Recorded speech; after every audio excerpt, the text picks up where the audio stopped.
More media is soul searching when it comes to the Hunter Biden laptop story. The Washington Post editorial board is now saying it's an opportunity for a reckoning. How about that? They wrote this in an editorial, quote, "The lesson learned from 2016 was evidently to err on the side of setting aside questionable material in the heat of a political campaign. The lesson learned from 2020 may well be that there's also a danger of suppressing accurate and relevant stories." You know what? It reminds me of this moment, flashback to 2016. Remember when the New York Times essentially apologized to its readers? They said this, Harris, in a letter to their readers, "As we reflect on the momentous result, of course, President Trump won, and the months of reporting and polling that preceded it, we aim to rededicate ourselves to the fundamental mission of Times journalism. Yeah. That is to report America and the world honestly without fear or favor. You can rely on the New York Times to bring the same fairness, the same level of scrutiny, the same independence to our coverage of the new president, then President Trump and his team." Except it didn't happen. Well, and I wondered why they felt like they needed to rededicate themselves from what? Because they were acknowledging that they hadn't been fair in their coverage in the campaign up to that point? Right. I mean, and you think you can fix that with a little clarification? By the way, look how long it took them to not just clarify, but actually fix the fact that they were wrong or knew that they were wrong and lied. I'm still not clear on which they are copping to in terms of the Hunter Biden story and the laptop. I mean, it is confusing, but I think the American people get it right here. They've decided that they don't trust mainstream media a big chunk of time, like 67% of the time. And I'm not happy about that because I've spent my whole life as a journalist. But I do understand it because when you look at some of the behavior in the liberal media, you kind of understand why people are like, well, why didn't you reach the conclusion earlier that the facts were true? You know, how can we trust you? But the bigger picture to me in all of this has to do with the fact that was our president compromised, and does anybody care about that at the White House? And Ron Klain at least said, we'll see how the investigations play out. Okay, then let's see that. And let's see coverage of that. And let's see coverage of that every day the same way we did with former President Trump or whomever in the past. I'm sure Clinton would have something to say, too. Right. And remember the New York Times. Not Hillary. Bill. Remember the New York Times won Pulitzers over the Russia lies after they made that vow to their readers. But to Harris's point, Tommy, there's a lot of questions to be asked. You know, who is the big guy? 10% for the big guy. Remember Tony Bobolinsky, the business partner, said the big guy was Biden. That was his allegation.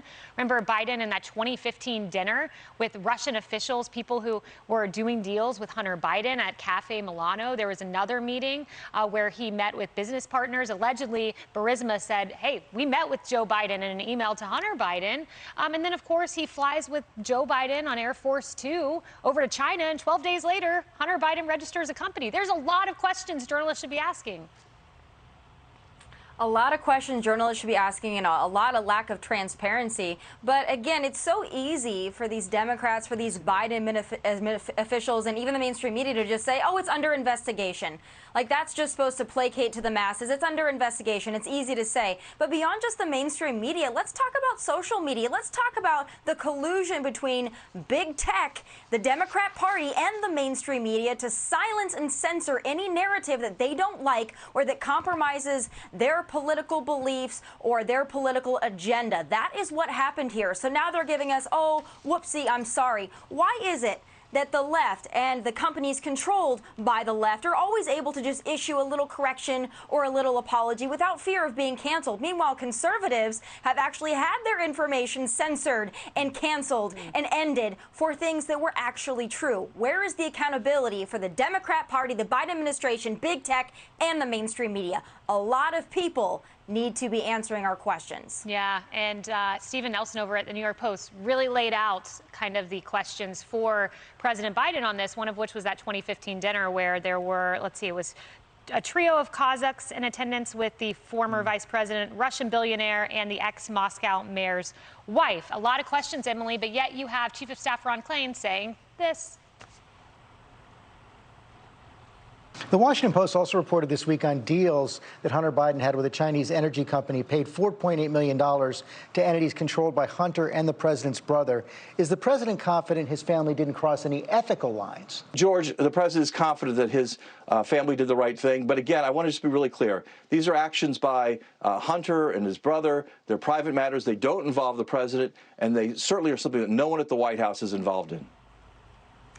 I mean, it just boggles the mind. So in addition to that, we have last Thursday, Kate Bedingfield, in response to a question, does the administration still stand behind President Biden's comments that my son has not made money in terms of this thing about what you're talking about, China, right? Little word salad, but he's basically saying my son has made no money in regards to China. But a Senate probe has already uncovered that his son made at least $11 million that was wired from a Chinese official to accounts controlled by Hunter. On top of that, we know that Hunter reportedly still has a 10% stake partnership with a Chinese bank that was arranged on a trip with his father, who was then the vice president. We know that there are sort of rumblings of an indictment or at least some type of closure to this investigation, as all of a sudden the media is starting to circle around, right? People are sort of leaking about it. But the question is begged, if there is indeed an indictment, then wouldn't his father be named in the charging papers? Necessarily, because isn't that a typical federal prosecutorial probe in which associates are named, dots are connected, when you have someone that is being investigated for money laundering, tax evasion, and improper lobbying? This will not be a solo subject charging paper, and Biden has a lot to answer for. Yeah, potentially at least the uncle, right? Because absolutely, part of the money has been traced to Hunter Biden's uncle. But even if the president isn't named, is there any line that we need to be careful with here? Because that's been the criticism, that even if he's not named in this, they traveled together, they did all the things that you mentioned that may not have broken the law necessarily. The questions remain about a conflict of interest. That's our American interest to investigate and determine such, and that is what we should all care about.